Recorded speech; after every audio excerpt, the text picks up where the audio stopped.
galera! Tudo tranquilo? Bora começar mais uma aula? Para que vocês aproveitem da melhor forma, eu vou te dar algumas dicas. Antes de tudo, procure um ambiente adequado em que você se sinta confortável. Tenha cuidado com os ruídos, eles podem tirar a sua atenção no meio da aula. Ajuste o volume do seu dispositivo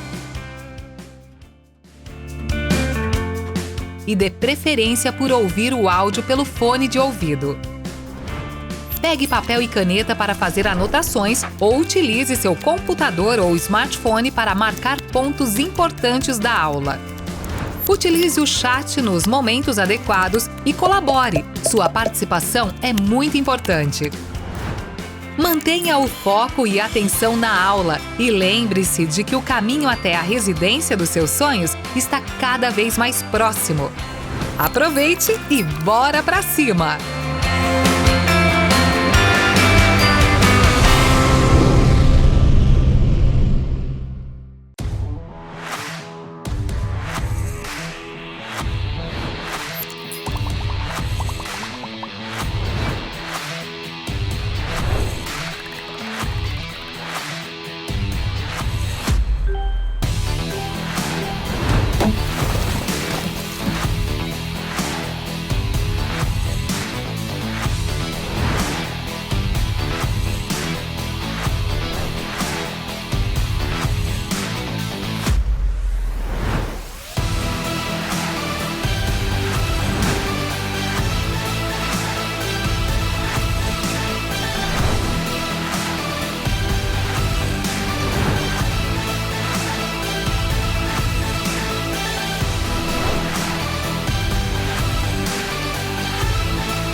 Um diferencial importante que a Medway tem é a relação bem próxima, né, que os professores têm com os alunos.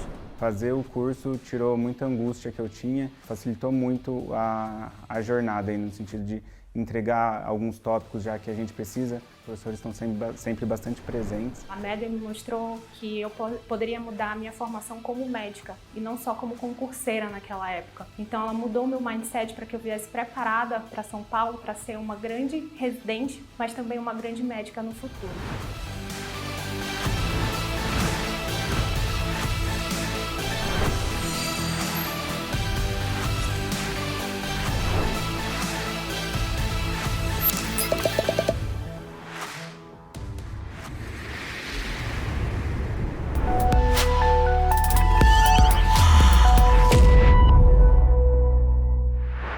Fala galera, tudo bem com vocês? Estamos de volta aqui. Se você não estava assistindo a nossa aulinha de manhã e está caindo de paraquedas, seja bem-vindo à nossa Maratona R1. Para quem não me conhece, me apresentei de manhã, vou me apresentar de novo. Eu sou Daniel Aber, sou professor do time de cirurgia da Medway, cirurgião geral formado pela Escola Paulista de Medicina e estou junto com vocês nos nossos intensivos estaduais nas aulas de cirurgia, beleza? Bom, antes da gente entrar nas questões, e olha, eu separei 5 questões quentíssimas, sensacionais para vocês, vamos dar uma olhadinha aqui por que a gente sabe o que a gente está falando. Por que a gente entende, galera? Quando a gente se propõe a montar um curso intensivo, a gente estuda a fundo a prova, a gente vê o que cai, olha as estatísticas e aí o resultado não tinha como ser outro. Em 2022, quase 50% dos alunos que foram aprovados na USP, USP Ribeirão Preto, Unifesp, Unicamp e Anjos eram nossos alunos. E 1 em cada 3 no SUS e no Sírio também. Isso vem de um estudo direcionado, galera, direcionado, tá? Não é intensidade, é consistência e direcionamento. Sucesso? Assim vocês conseguem alcançar o objetivo de vocês. Pensando nessa formulazinha que deu certo aqui em São Paulo, a gente montou os nossos intensivos estaduais. Sim, esse ano a Medway vai estar pertinho aí de você, que vai prestar prova Brasil afora, no Enare, intensivo Enare, Brasil inteiro, né? Mas também galerinha de Minas, galera do Paraná, da Bahia, em especial hoje do Paraná, já que a nossa aula foi da MP, aqui a gente vai resolver 5 questões quentíssimas para a MP, que repetem bastante. Então vamos olhar com calma, vamos discutir. E é isso, galera, tá? Esses aqui são os nossos intensivos que a gente vai lançar. A live de lançamento vai acontecer no dia 31 de julho, domingão. Estejam junto com a gente, tá? Estejam junto com a gente.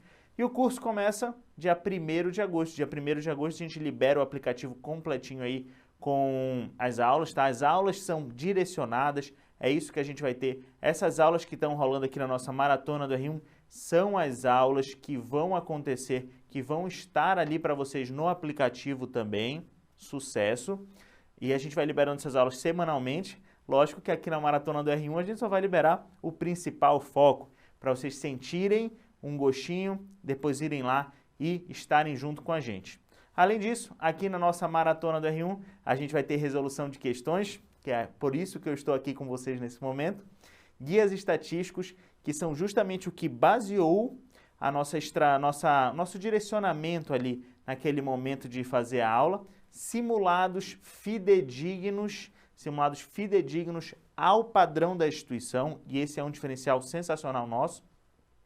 E se você já quiser ir aproveitando tudo isso, pode entrar no nosso aplicativo, você tem direito ao nosso free trial por 7 dias, e o free trial está bem legal, tem o primeiro foco de cada grande área, de cada instituição aí, das mais relevantes em cada estado. Por exemplo, no Paraná, a gente tem a MP e a UFPR, a primeira aula disponível para você no free trial. Depois, conforme o curso começar, essas aulas vão ser de liberação semanal. Sucesso? Mas o gostinho já está ali no free trial. E quem estiver com a gente na Maratona do R1, participando da live de lançamento dia 31/7, galera, a gente vai ter sorteios de cursos e inscrições na prova, a gente vai ter condições especiais para quem está com a gente ali naquele momento e quiser comprar o curso, isso aí, condições especiais.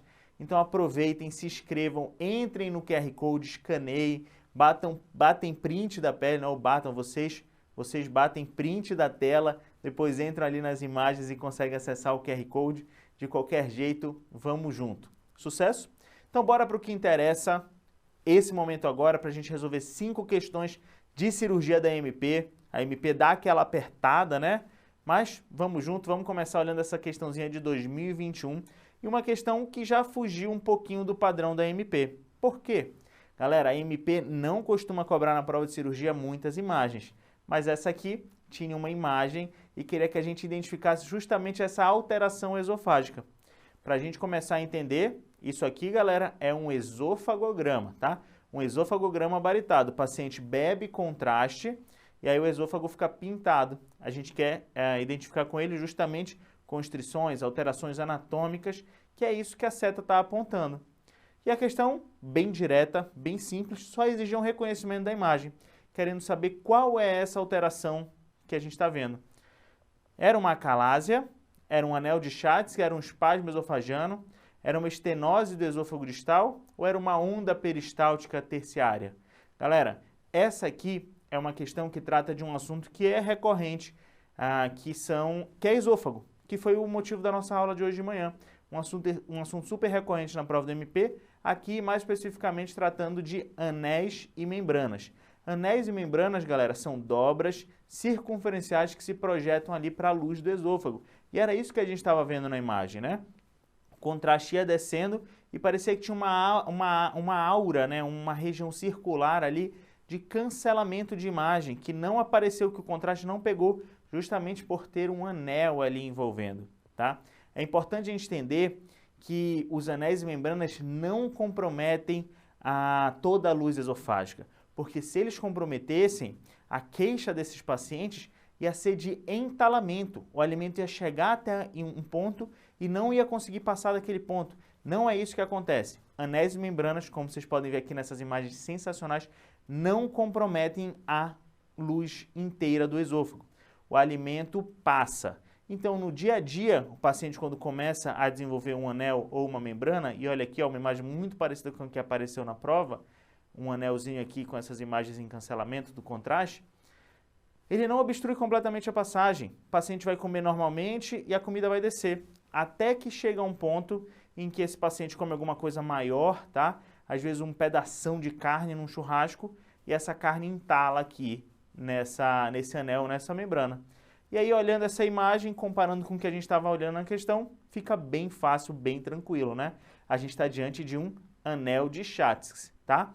Se fosse a calásia, o que a gente veria? A gente veria um esôfago mais dilatado, com estreitamento no esfíncter esofagiano inferior, aquela imagem bico de pássaro ou chama de vela, tá? Se fosse um espasmo esofagiano, é difícil pegar um espasmo esofagiano num esofagograma baritado, mas ele apareceria bem tortuoso. Uma estenose de esôfago distal, a gente veria um afilamento também, dando uma imagem em bico de pássaro, não tão baixo quanto do esfíncter esofagiano inferior da acalásia. E essas aqui, galera, essas ondas peristálticas, a MP adora também essas ondas peristálticas terciárias. Elas são responsáveis por dar aquele empurrãozinho a mais na comida, no final da deglutição. Aquele empurrãozinho a mais. Só que às vezes elas ficam patológicas e acabam perdendo aí o controle, perdendo a sintonia, ficando meio loucas e dando espasmos esofagianos, tá bom? Elas têm a ver com isso, a MP gosta de cobrar esse assunto. No caso aqui, era um anel de Schatzki, questão direta, sem muito caso clínico. Um dos tipos de questão que a MP cobra. Mas também a mesma MP consegue fazer uma questãozinha um pouco mais extensa, né? Olha só essa aqui. Na investigação diagnóstica dos distúrbios do esôfago, qual exame propicia um número importante de informações? Então, qual exame é bom para a gente entender sobre a função do esôfago e do esfíncter esofagiano inferior, tá? Além disso, vai permitir que o cirurgião exclua distúrbios primários de motilidade, como a calásia, além de possibilitar planejamento melhor do procedimento cirúrgico. Galera, está perguntando qual é o melhor exame para eu ditar o diagnóstico e ter uma ideia da conduta com relação a distúrbios de motilidade do esôfago, tá? Então, várias opções: pH-metria, seriografia, arteriografia, manometria e endoscopia digestiva alta. Uma questão de esôfago, mais especificamente de DRG. E galera, a gente tem vários exames, tá? Vários exames, 3 principais. Vamos começar falando da endoscopia digestiva alta. A gente faz endoscopia digestiva alta em pacientes com quadros de DRG, doença do refluxo gastroesofágico, doenças do esôfago? Até faz, tá? A gente até faz, mas o objetivo da endoscopia é investigar malignidade. A gente vai indicar ela para pacientes que têm critérios de risco, pacientes mais idosos que estão com sangramento, uma anemia acontecendo aí. Beleza? Não é um exame que vai fechar o diagnóstico para a gente. Não é. É um exame que a gente vai utilizar para descartar malignidade. Então, vamos aplicar ele para pacientes que a gente esteja suspeitando que alguma coisa ruim está acontecendo ali. Beleza? A gente tem também a pH-metria. pH-metria é o exame que confirma o diagnóstico. Isso aí, galera. Se a gente está suspeitando de uma doença do refluxo gastroesofágico, ou seja, eu tenho suco gástrico machucando o esôfago e eu sei que o suco gástrico é um suco ácido com pH baixo, só fazendo uma pH-metria para eu ir lá no esôfago, medir quanto que está dando o pH para eu confirmar o diagnóstico. Sucesso!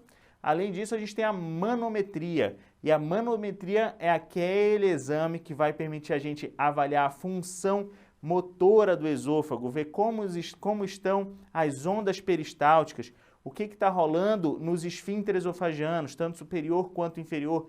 Eles estão hipertônicos, hipotônicos, e ele permite também um planejamento cirúrgico, galera. Permite planejar uma cirurgia melhor, porque se eu vejo que em um paciente com doença do refluxo gastroesofágico, o que a gente espera, né? O que a gente espera num paciente com DRGE numa manometria? A gente espera uma flacidez, uma falta de tonicidade no esfíncter esofagiano inferior.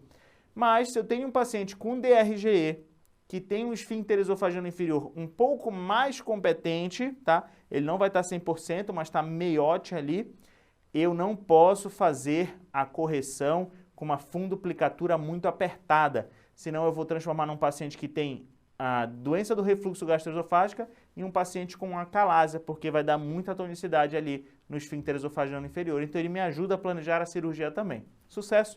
Respostazinha da nossa questão, manometria esofágica. Daniel, e seriografia? Arteriografia, galera, a arteriografia vai ser para ver a parte arterial e a seriografia mais para a parte estrutural. Nada a ver com a motricidade, nem tanto com o planejamento cirúrgico, tá bom? Olha, mais uma questão de 2020 aí pra gente. Paciente masculino, 20 anos de idade, vítima de atropelamento. Graças a Deus, saímos do esôfago. Vimos 2 questões do esôfago, que é o que cai bastante, mas trauma cai também. O paciente foi atropelado e deu entrada com um quadro de dor torácica e taquidispneia. Trauma cai, mais especificamente trauma torácico, né?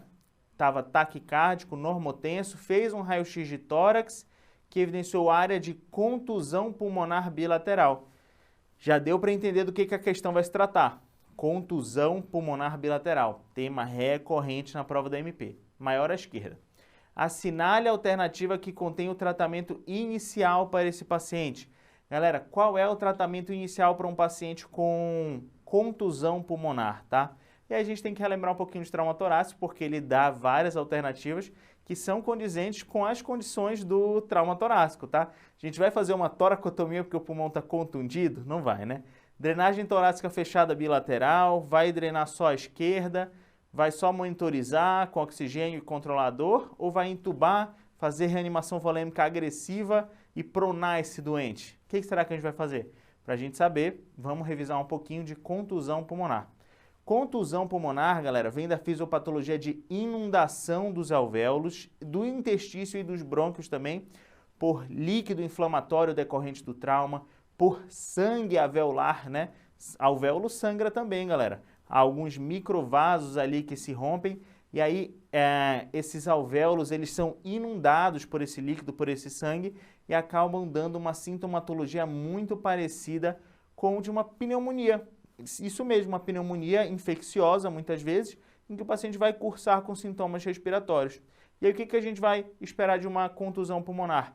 Hipoxemia e um raio-x muito parecido com o raio-x da pneumonia. Uma contusão, uma consolidação, né? Contusão tem também. A contusão aparece no raio-x como consolidação, beleza? Aqui a gente tem um exemplo em que a gente tem uma opacidade maior aqui à direita. Não é o caso da nossa questão, né? Se eu não me engano, ele estava pior à esquerda. Já já a gente vai voltar para ver as alternativas.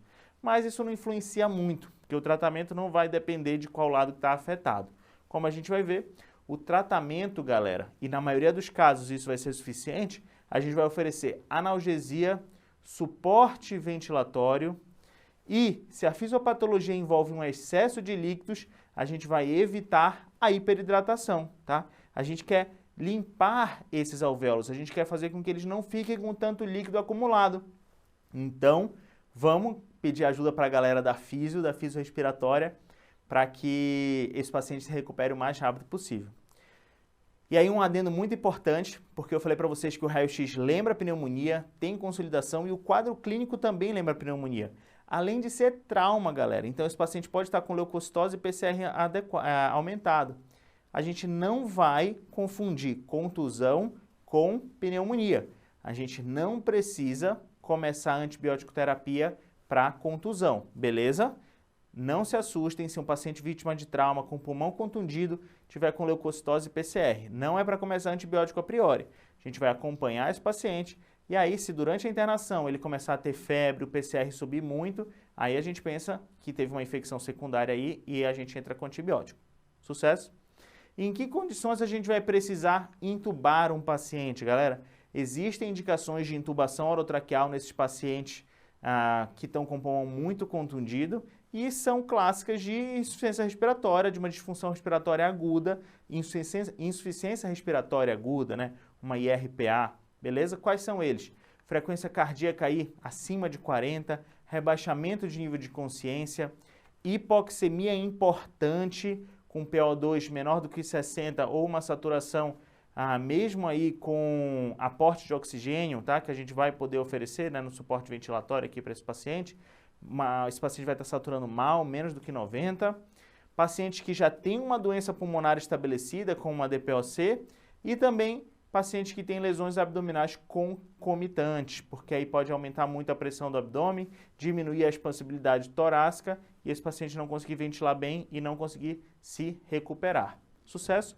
Então, para o paciente da nossa questão, que não estava mal, bastava a gente começar com as medidas iniciais. Não precisava drenar, não precisava começar antibiótico, não precisava nem entubar. Vamos monitorizar, oxigênio e controle adequado da dor. Sucesso? Triozinho, tríade sucesso da contusão pulmonar. Ó, essa aqui, monitorização, oxigenoterapia e analgesia. Resolve, galera, resolve. Deixa o paciente internado com um catéterzinho de oxigênio. Não poupem opioides, lembra, foi um trauma, muitas vezes a contusão vai estar associada a alguma fratura de costela, então pode sim lançar a mão de um tramal, até de uma morfina, caso o paciente esteja sentindo muita dor. Beleza? Vamos deixar o paciente confortável para o pulmão se recuperar. Mais uma questãozinha para a gente discutir. Homem de 37 anos de idade, ao realizar um ultrassom de abdômen total, laudo, vesícula biliar de 7 centímetros, não está muito grande, né? Com conteúdo líquido, paredes não espessadas e 2 imagens de 4 e 5 milímetros configurando lesões polipoides. Sucesso, pessoal. Questão já deu o laudo para a gente. Poderia ter dado uma imagem daquelas imagens aderidas à parede da vesícula, que não mudam com decúbito e não tem sombra acústica posterior, que são os pólipos, mas não é o perfil da MP. Normalmente eles costumam dar o laudo mesmo para a gente. E foi o que fizeram aqui. Deram o laudo e falaram, e agora, doutor? Fale para mim a conduta, e a gente vai falar. A gente vai falar a conduta porque se já caiu conduta com relação ao manejo de pólipo, e eu sei que isso às vezes confunde demais, porque a gente vê todo mundo operando pólipo aí no dia a dia, o paciente tem uma dorzinha do lado esquerdo da barriga, mas tem pólipo na vesícula, a gente já fala, é dor em abdômen superior, vamos arrancar fora, mas não é assim, tá? A gente tem um fluxogramazinho para a gente chegar na melhor conduta possível. Será que vai ser realizar uma biópsia guiada por tomografia? Será que vai ser um novo ultrassom, pois o exame é observador dependente? A gente vai explicar ao paciente a patologia e indicar ultrassons seriados. A gente vai fazer a colestectomia videolaparoscópica, pois podem ser pólipos malignos com 4 e 5 milímetros. Ou, porque será que tem 2, isso muda alguma coisa? Solicitar uma tomografia computadorizada para complementação diagnóstica. Tomografia vê bem pólipo? Não, né? Então, tá, já excluímos a letra E. Vamos ver esse fluxogramazinho sensacional e a gente chega na resposta com tranquilidade, tá? Esse fluxograma é baseado no UpToDate e eu vou fazer algumas observações, então vamos escutar com calma, tá? Pólipos na vesícula biliar, identificados em algum exame X, seja porque o paciente estava sintomático ou assintomático. O que a gente vai olhar primeiro? O tamanho deste pólipo, tá? O tamanho deste pólipo. Se for um pólipo muito pequeno, tá? Menor do que 1 centímetro, e esse paciente não tiver cálculo, a gente costuma fazer um follow-up, geralmente com ultrassom em 6 meses, mas pode ser feito entre 3 e 6 meses. A gente repete esse ultrassom com 3 a 6 meses e se o pólipo se manteve do mesmo tamanho, nas mesmas quantidades, a gente começa a fazer ele anual. Sucesso? E é isso, esse primeiro follow-up. Se o paciente tem cálculo junto com um pólipo, que não é o caso do paciente da nossa questão, se ele tem pedra e pólipo, colecistectomia videolaparoscópica. Colecistectomia videolaparoscópica. Sucesso? E aí, galera, se esse pólipo for muito grande, acima de 1 centímetro, em especial acima de 2 centímetros, o risco de malignidade é alto, aí a gente parte para colecistectomia videolaparoscópica. Sucesso? Colecistectomia, preferencialmente videolaparoscópica. Se o pólipo for muito grande, aí acima de 2 centímetros, e o cirurgião quiser fazer uma colecistectomia aberta, com ressecção linfonodal e até retirada de um pedaço do fígado em cunha para estadiamento, pode, mas não é o que a gente mais costuma ver sendo feito, não. O que a gente mais costuma ver sendo feito são que em pólipos grandes, maiores do que 1 centímetro, a gente indica a colecistectomia. Agora, se esse pólipo aqui que a gente estava acompanhando em 6 meses, a gente vê que ele cresceu mais de 2 milímetros, tá? Ou seja, teve um crescimento rápido, colecistectomia também. Sucesso, crescimento aí nos ultrassons seriados, mais do que 2 milímetros segundo o UpToDate, indicam colecistectomia. Um outro detalhe que eu falei aqui no começo, que era independente se tiver sintoma ou não. Por que isso, Daniel? Porque geralmente pólipo com cálculo vai dar sintoma. Pólipo grande, maior do que 1 centímetro, vai dar sintoma. Agora, se o pólipo for pequeno, tá? Menor do que 1 centímetro, em especial menor do que 5 milímetros, dificilmente ele vai dar sintoma. Se tiver dando sintoma, é super controverso, o UpToDate não bate o martelo, mas no dia a dia, na prática, isso não foi cobrado na MP ainda, é um adendo de prática do dia a dia. Se o paciente tem pólipo e está com sintoma típico, dor em hipocôndrio direito, aí a gente indica a colestectomia videolaparoscópica também. Mas segundo o UpToDate não tem uma conduta bem definida, provavelmente a dor dele não seria desse pólipo pequenininho. O cirurgião gosta de ganhar dinheiro, a gente vai lá e opera. Sucesso? Deu para entender? Batam foto do fluxograma, tá sensacional. Bom, pessoal, agora ficou fácil a gente acertar a questão. A gente precisa explicar ao paciente a patologia e indicar um ultrassom seriado, tá? 6 meses, se não cresceu, depois a gente vai repetir em 1 ano. Se crescer mais do que 2 milímetros, colestectomia videolaparoscópica. Belezinha? Mais uma questão para a gente encerrar, a quinta e última questão. Paciente feminina, branca, com 65 anos de idade, procura o serviço de emergência com dor abdominal em quadrante inferior esquerdo. Acabou a questão, né? Acabou a questão. Vó, tá? Paciente idoso ou idosa, com dor no quadrante inferior esquerdo, a gente já suspeita de alguma coisa. Mas essa dor começou há 3 dias, irradiando-se para a região suprapúbica e lombar esquerda. Ao exame estava com febre, 37,8, dor e defesa na fossa ilíaca esquerda e distensão discreta. Teve episódio de diarreia 24 horas e negou sangue nas fezes. Qual é o diagnóstico mais provável? Cólica renal? Até colocaram aquela irradiação ali, né, para o lado esquerdo, mas não era para a região lombar, mas não era cólica renal. Apendangite, diverticulite, torção de ovário numa vozinha, colite pseudomembranosa, colocaram a diarreia, né? Mas não falaram nada de história de consumo de antibiótico, com uma diarreia amarelada aí, e aí fez a coluna, viu as pseudomembranas, nada disso, galera. Não é colite pseudomembranosa. A gente está diante de um quadro clássico de diverticulite aguda, e se a gente se lembra bem, diverticulite aguda é a apendicite à esquerda. É a apendicite à esquerda. Aí o que o nosso paciente vai ter? Dor no quadrante inferior esquerdo e febre. Pode ter sangramento, mas quando tem sangramento associado à diverticulite, está muito mais associado a um quadro à direita, tá? Ou a múltiplos divertículos sangrando ali no lado esquerdo. Pode ter perfuração também, e hoje se sabe que a diverticulite aguda cursa com microperfurações que não alteram o tratamento com antibiótico terapia, só que também pode estar um pouquinho mais complicado, pode estar muito perfurado ou obstruído. Sucesso? Se estiver obstruído, aí não tem muito o que fazer, a gente tem que derivar a fazer uma ostomia nesse paciente. O problema da diverticulite é que pode acontecer fístulas também. Fístulas são as comunicações patológicas de uma região com outra que não deveria acontecer. Se não deveria acontecer, por isso que é patológica. A mais comum de rolar é do cólon para bexiga, uma fístula cólon-vesical. Aí o que acontece? A paciente começa a ter pneumatúria, fecalúria, e aí a gente suspeita dessa fístula, beleza? O diagnóstico é um clássico, tomografia de abdômen com contraste. A gente vê os divertículos aqui na parede do cólon, além de uma região de densificação de gordura pericolônica, principalmente aqui à esquerda, ali na região do sigmoide, podendo ter abscessos, como é o caso aqui, ó, tem um abscesso aqui, beleza? Diagnóstico fechado, diverticulite aguda, apendicite à esquerda, questão clássica, abdômen agudo inflamatório cai também na MP, questões assim, diretas, de diagnóstico, para acertar, para botar a questão no bolso e brilhar. Sucesso? Galera, das nossas 5 questõezinhas era isso. Sigam a gente no Instagram, no YouTube, para vocês não perderem nada. Tem muito conteúdo bom aqui na nossa maratona do R1. Fica com a gente, vem com a gente, testa o nosso free trial por 7 dias, usa e abusa do curso, vai lá, assiste as primeiras aulas que estão disponibilizadas, olha os nossos planos táticos, que são as apostilas bem direcionadas, olha o nosso banco de questões, sensacional.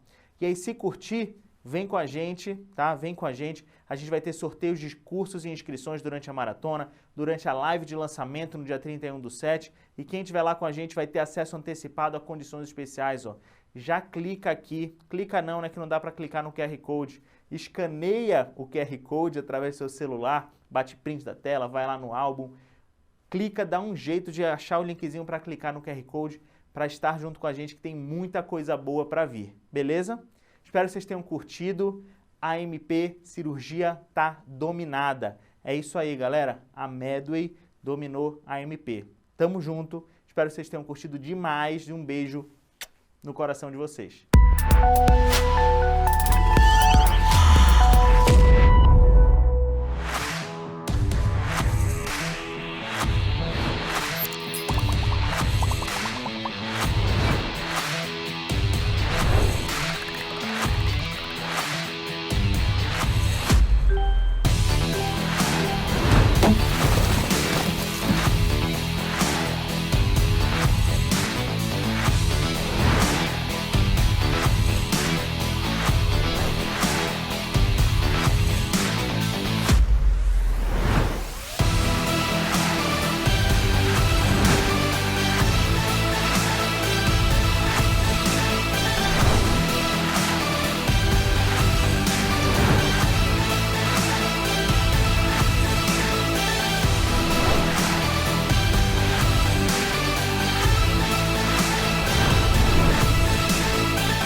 Um diferencial importante que a Medway tem é a relação bem próxima, né, que os professores têm com os alunos.